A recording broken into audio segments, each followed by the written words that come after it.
This is the dual sadisms of American politics. You're not part of the team. You're not even remotely a part of the team. You're actually getting f***ed over.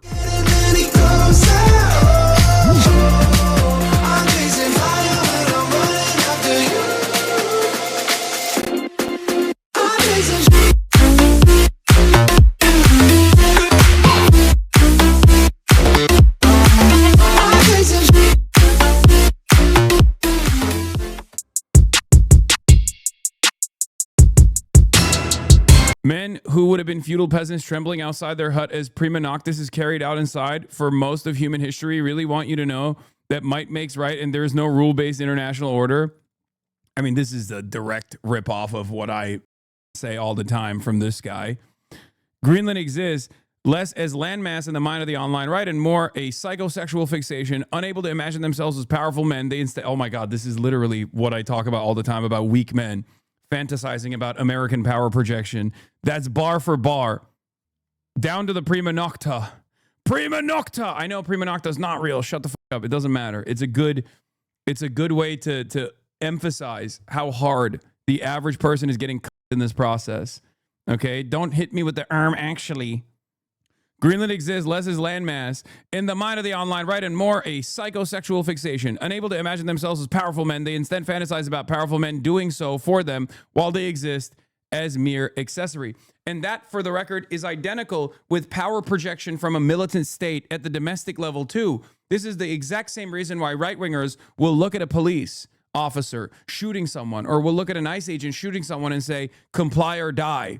Oh, was it a woke woman that was killed? That's a good thing, actually. Okay? It's because of their own personal weakness and their own recognition of their own personal weakness that makes them lean into this kind of power projection of the state. A powerful state is actually going to do this for me. Not realizing that you are infinitely more likely to be under the boot than to be wearing the boot next time around.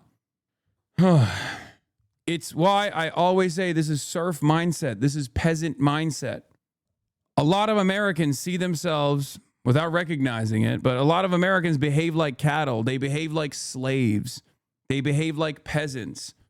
They refuse to develop sovereignty for themselves. They refuse to become class conscious. They delude themselves into thinking that they have a say in this process, or at the very least, even if they don't have a say in this process, it's somehow good because their ideological enemies that they've been taught to hate are being dominated somehow, somewhere. Whether that be the Ansar Allah movement all the way out in Yemen, where we wasted billions of dollars bombing the poorest country on the planet to try to get them to submit, to try to get them to refuse to maintain a blockade on their own coastlines as long as Israel continued its genocide, or even at the domestic level, when an ICE agent goes and shoots a 37-year-old mother, they think to themselves, well, the state is powerful and it's my guy doing it. It's my people holding the gun, so I must defend it. And that makes me feel powerful as long as I fantasize or imagine a liberal out there, someone who I've been conditioned into thinking is my ideological enemy, someone who I cannot recognize has the same exact class interests as me. As long as those people are being dominated, as long as I can look down at them, then things are fine. As Matt Christmas says, this is the dual sadisms of American politics. You're not part of the team. You're not even remotely a part of the team. You're actually getting f***ed over. But as long as you have someone to look down on, that makes you feel better in comparison. During the time of Reconstruction,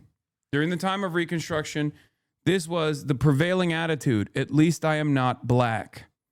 In the brief period of time when Reconstruction was taking place, when white working class individuals and the newly freed black working class individuals recognized that they had the same exact class interests, and we quickly did away with that by allowing the same racial pecking order to be restored by way of lynch mobs, by way of the Klan. And that attitude continued. Not only just in the South, but also that attitude was legalized in the North as well through redlining and different systems of enforcement.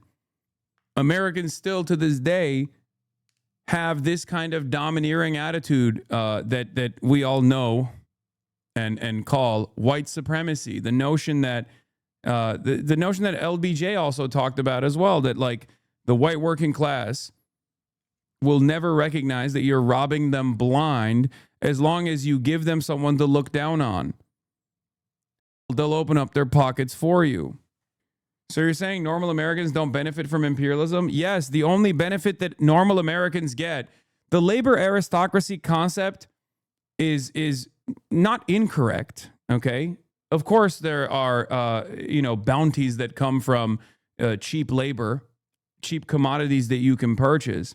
But at the end of the day, the amount of wealth that is captured in the hands of the very few here in the United States of America does not make its way down to the average working class individual, okay?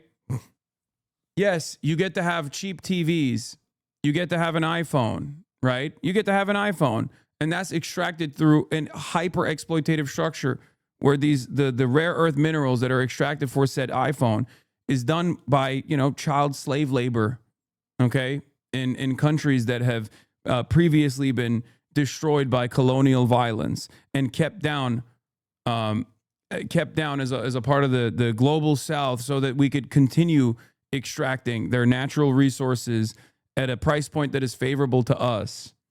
But those benefits are marginal. They're aesthetic for the most part. We live in the wealthiest country on the planet, and there's almost 1 million people that sleep outside every single night, dude. That is insane. That is insane.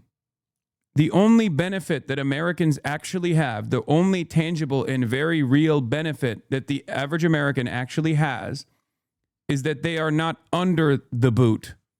They're sometimes wearing the boot. They do not get their share of the imperial super profits. An increasingly smaller number of people actually receive all of that bounty.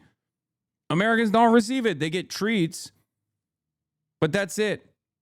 You get mass processed, cheap luxury commodities that would be considered impossible to acquire half a century ago, okay? And you get it readily available, delivered to your doorstep at a moment's notice, and that makes you think, oh, we have prosperity.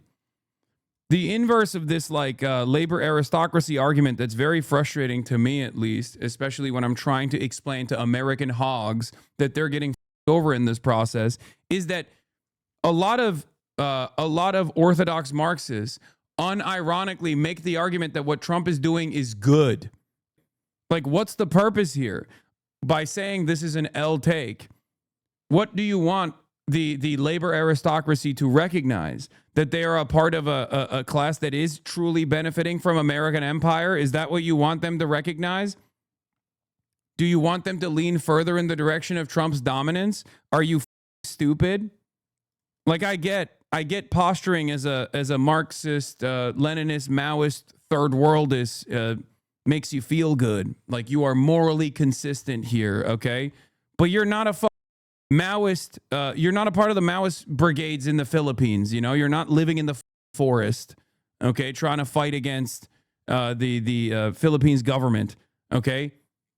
You're living in the United States of America. Shut the fuck up.